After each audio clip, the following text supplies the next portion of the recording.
Nah, kita akan menceritakan atau menuliskan siklus hidup tumbuhan atau pohon semangka ini dengan bahasa kita sendiri. Pak Guru beri contoh ya. Pak Guru beri contoh ya. Kalian perhatikan.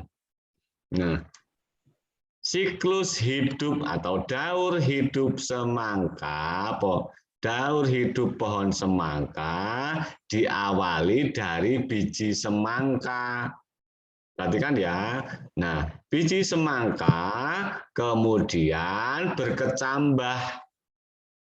Setelah berkecambah, maka akan menjadi tumbuhan semangka baru, akan menjadi pohon semangka baru yang masih kecil. Nah, berikutnya pohon semangka kecil ini tumbuh menjadi pohon semangka dewasa. Nah, pohon semangka dewasa kemudian berbuah dan menghasilkan biji kembali. Coba paham tidak sekarang? Paham belum? Paham. Paham?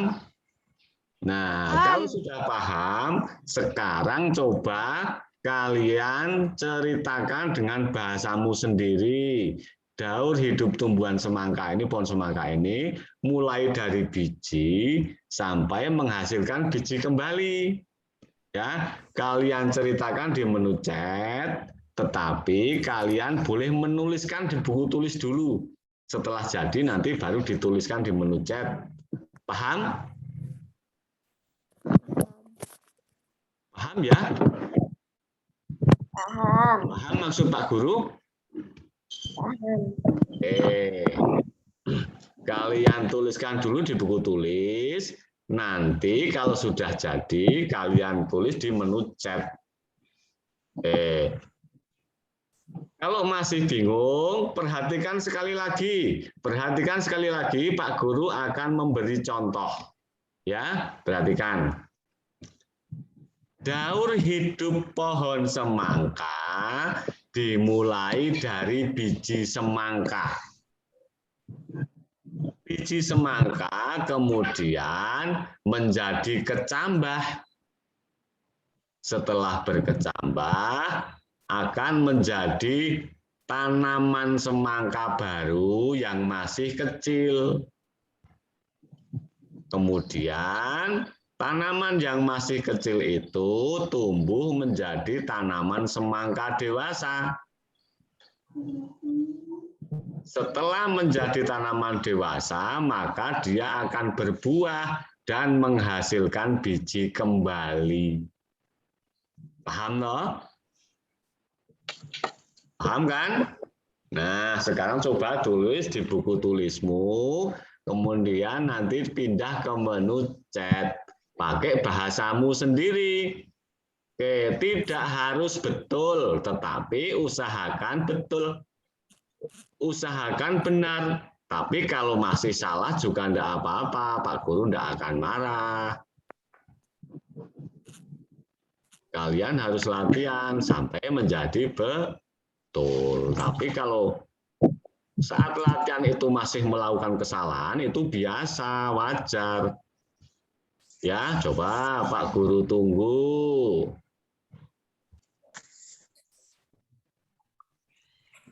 Oke, kita lihat ya, sudah ada berapa jawaban masuk. Dari Mas Wahyu sudah, Mas Chandra sudah, Mas Denny sudah, Mbak Alia sudah, Mas Arfan sudah, Mbak Siva sudah. Nah, Pak Guru ini mengcopy dari jawaban Mas Wahyu. Nih jawaban dari Mas Wahyu Adi Prabowo. Nah, kita bisa amati dari cerita Mas Wahyu, cara Mas Wahyu menceritakan. Biji semangka dikeringkan dulu, kemudian ditabur menjadi kecambah. Kecambah biji semangka tersebut ditanam biar tumbuh menjadi dewasa. Tanaman tersebut kemudian menghasilkan buah. Buah semangka juga menghasilkan biji kembali. Oke. Itu contoh dari punyanya Mas Wahyu. Coba kita lihat yang lain ya. Kita lihat yang lain. Pak Guru bacakan ya. Dari Mas Chandra.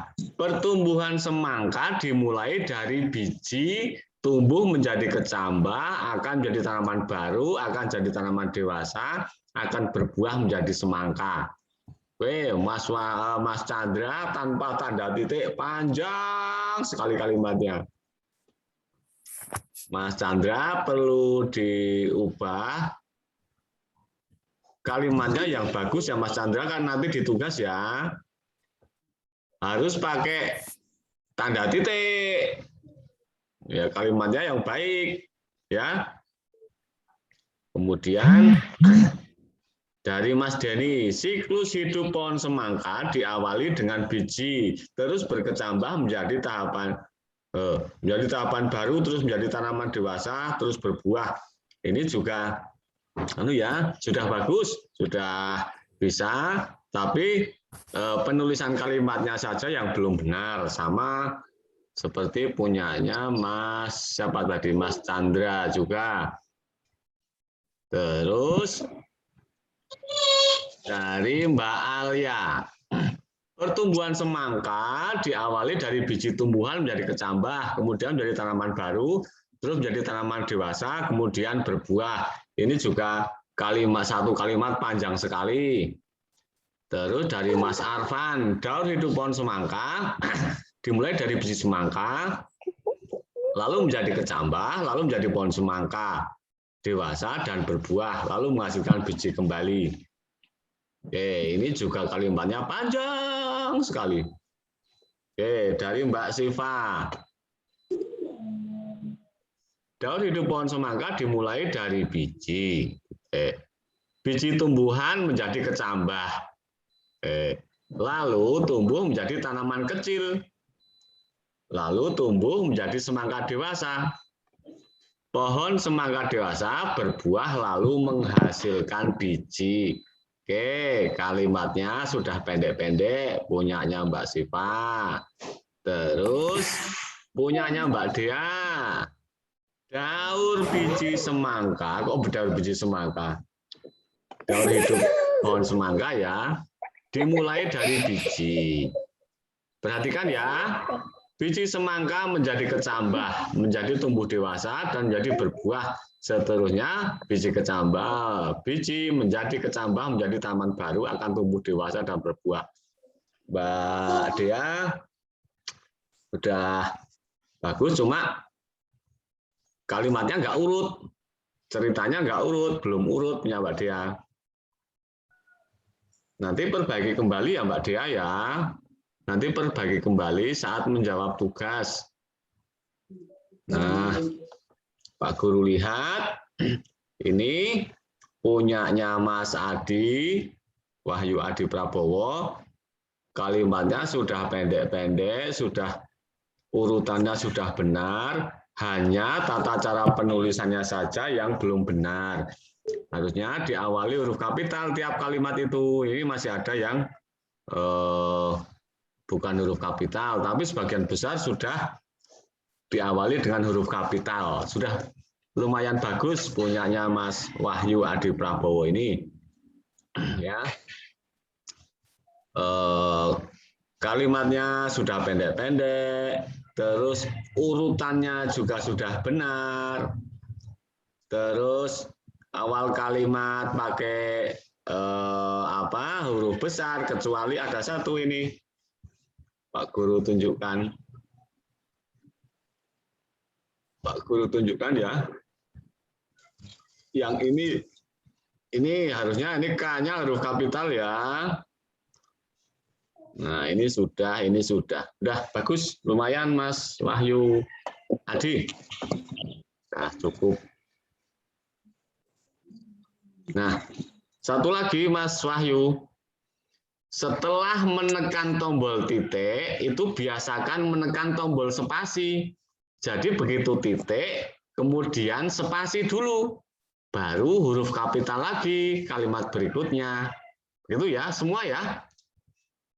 Semua ya, saat menuliskan kalimat dalam bentuk paragraf seperti ini, setelah kalian menekan tombol titik, kemudian tekan tombol spasi dulu.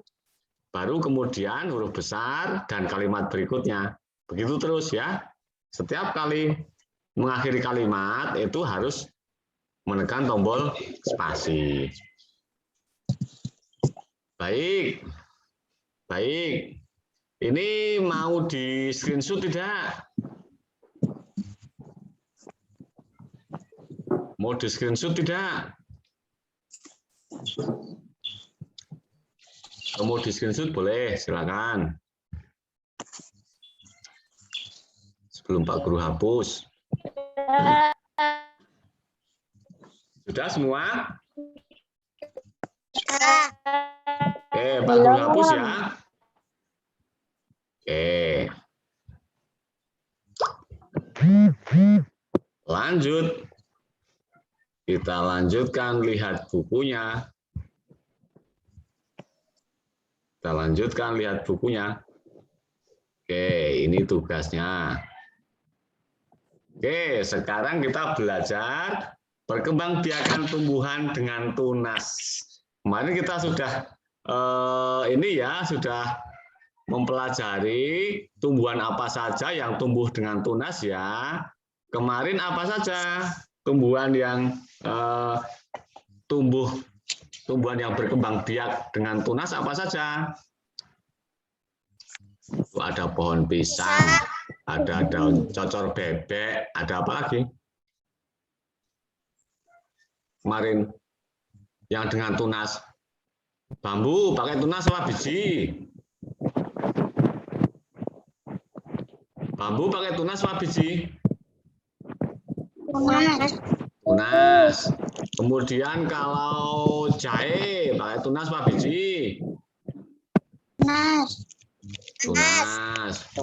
Kalau kunyit pakai tunas apa biji?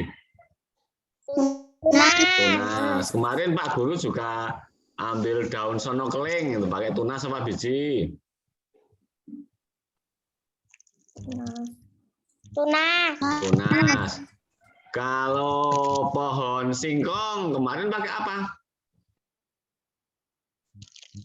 Pohon singkong. Pohon singkong loh, pohon singkong, pohon ubi jalar. Setek. Oke. Sekarang kita baca dulu. Siapa yang mau baca ini? Yang belum tadi. Oke, Mas Denny. Baca Mas Denny. Perkembangbiakan tumbuhan dengan tunas.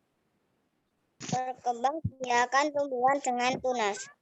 Selain dengan tumbuhan biak dengan tunas.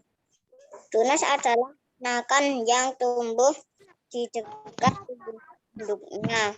Ada juga tunas yang tumbuh di daun induk. Contohnya tanaman cocor bebek.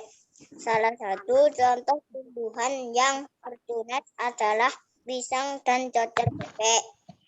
Terima kasih Mas Denny. Pak Guru ulang ya. Perkembangbiakan tumbuhan dengan tunas.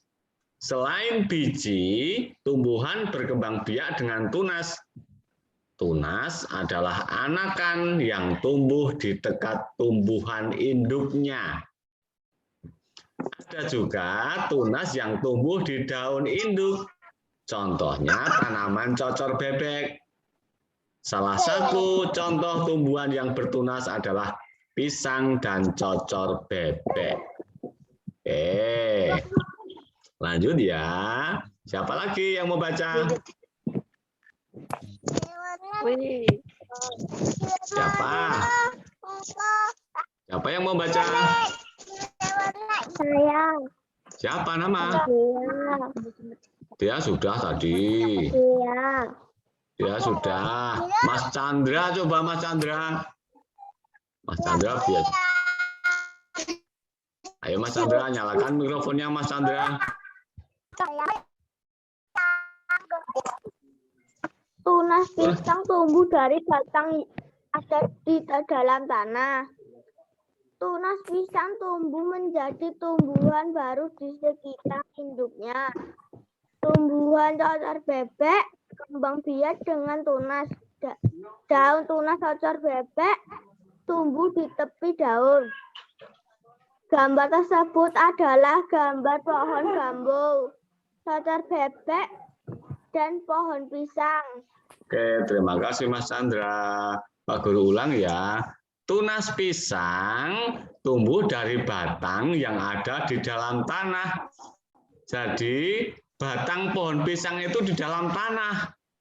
Kalau kita bilang kentosnya itu. Nah, yang kelihatan di atas tanah itu apa itu? Bonggolnya itu apa itu? Itu sebetulnya adalah pelepah daun. Nah, batangnya itu bukan yang tinggi itu, bukan bonggolnya itu bukan batangnya. Tetapi batangnya itu yang ada di dalam tanah, yang bentuknya seperti kepala kita, yang bulat. Itu batangnya itu.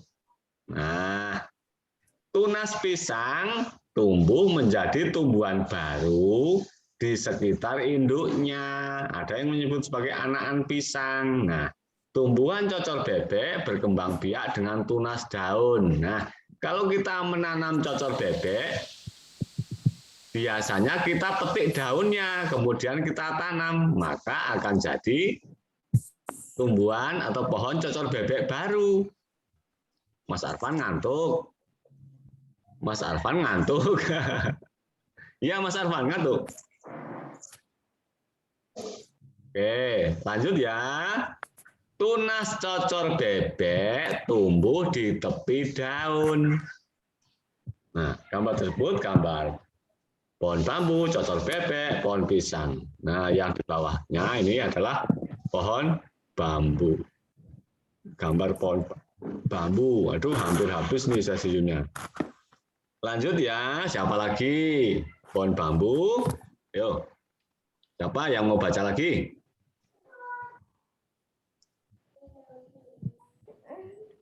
Siapa ini? Mas Wahyu. Coba Mas Wahyu, dibaca Mas Wahyu.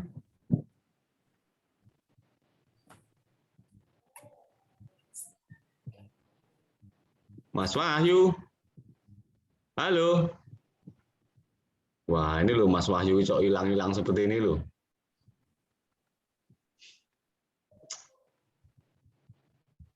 Mas Wahyu, kamu kemana?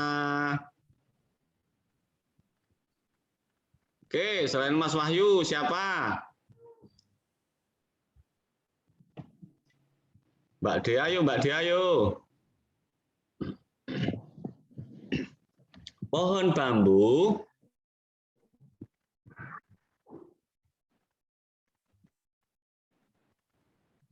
Bentar. Berkembang biak dengan tunas. Anakan pohon bambu akan tumbuh di dekat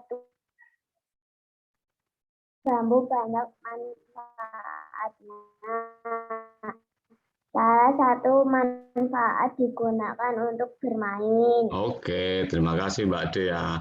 Pohon bambu juga berkembang biak dengan tunas.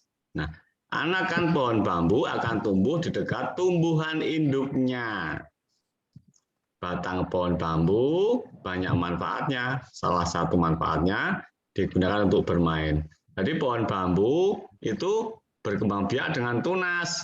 Nah, biasanya tunas itu tumbuh di dekat pohon induknya. Jadi di dekat pohon bambu yang sudah tua kemudian muncul tunas. Nah, kita menyebut tunas itu sebagai rebung.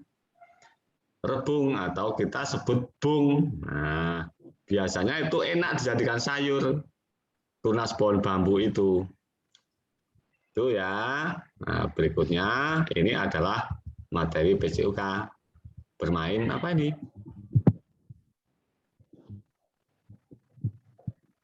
Permainan lompat bambu. Ini biasanya bagaimana sambil nyanyi Pak tidak ini? Sambil bernyanyi tidak biasanya. Seorang pemain akan bertugas melompat, tempat pemain lainnya bertugas memegang batang bambu. Setiap pasangan pemegang bambu berhadapan-hadapan dan menggerakkan bambu bersamaan. Gerakan bambu dengan buka dan tutup secara bergantian dengan hentakan masing-masing 2 kali hentakan. Pemain yang tidak memegang bambu melompat pada bambu yang terbuka.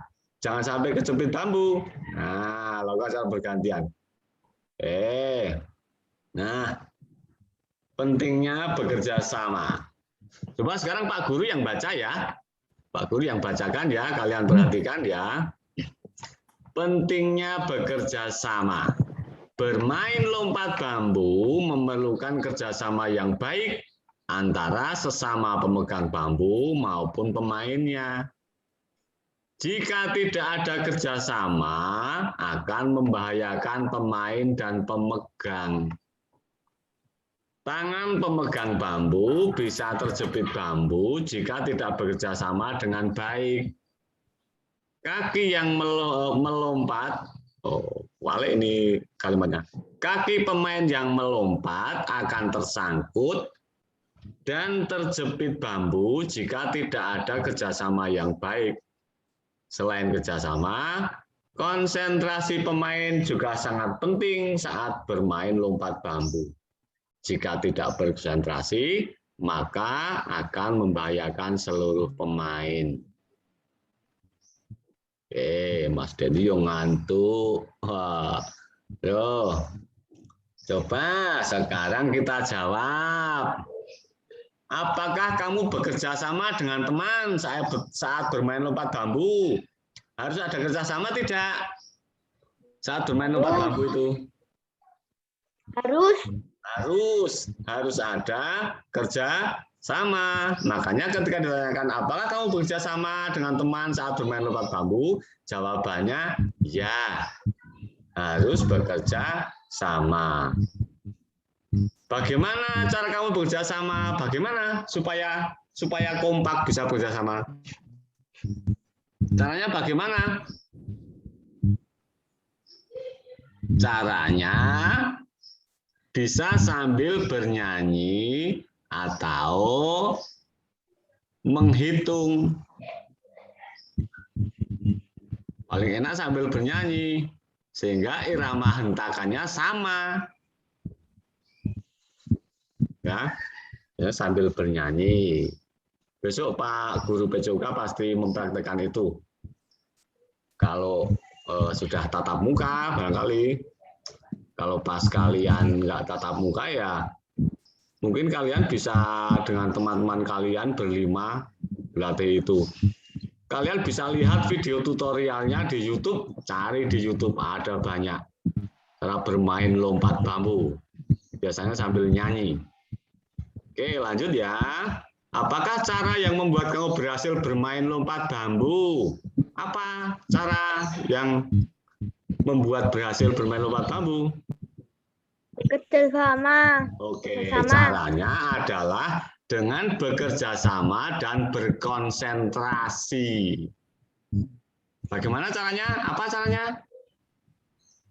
Dengan bekerja sama dan berkonsentrasi. Terus, apa yang membuatmu tidak berhasil dalam bermain lompat bambu? Apa yang membuat nggak berhasil kira-kira? Hah? Tidak bekerja sama. Oke. Yang membuat tidak berhasil itu karena tidak kompak atau tidak bekerja sama atau kurang berkonsentrasi. Itu maka akan membuat permainan ini tidak berhasil. Oke, materi kita habis.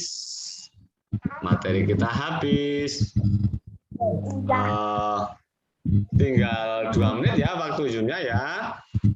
Pak Guru tanyakan, ada yang mau ditanyakan tidak? Tidak? Oke, kalau tidak, tadi kita sudah belajar mengenai perkembangbiakan tumbuhan dengan tunas dan dengan biji. Kalian sudah mencoba menceritakan daur hidup tumbuhan semangka. Kemudian kita sudah belajar mengenai pentingnya bekerja sama melalui contoh tadi permainan lompat bambu. Oke. Untuk pagi ini, Pak Guru akhiri pembelajaran tatap muka virtual ini. Kalau kalian masih belum jelas, nanti bisa menyimak kembali videonya, ya. Oke, kalian juga bisa menanyakan ke Pak Guru melalui grup WhatsApp. Nah, nanti setelah ini Pak Guru akan mengirimkan link tugas yang harus kalian selesaikan hari ini. Nanti segera kalian selesaikan. Setelah selesai, kalian berdoa penutup sendiri-sendiri. Gitu ya. Oke. Saya akhiri pertemuan pagi ini. Pak Guru mohon maaf jika ada salah. Assalamualaikum warahmatullahi wabarakatuh. Warahmatullahi wabarakatuh. Oke, silakan keluar dari Zoom. Pak Guru akan matikan Zoom-nya ya. Selamat pagi semua. Selamat pagi semua, Mbak Septi. Ini sudah selesai Mbak Septi, Zoom-nya. Tadi Mbak Septi kemana aja? Oke, Pak Guru akhiri ya. Selamat pagi semua. Selamat menyelesaikan belajar. Tugasnya diselesaikan ya. Nanti Pak Guru kirim setelah ini ya. Oke, selamat pagi semua.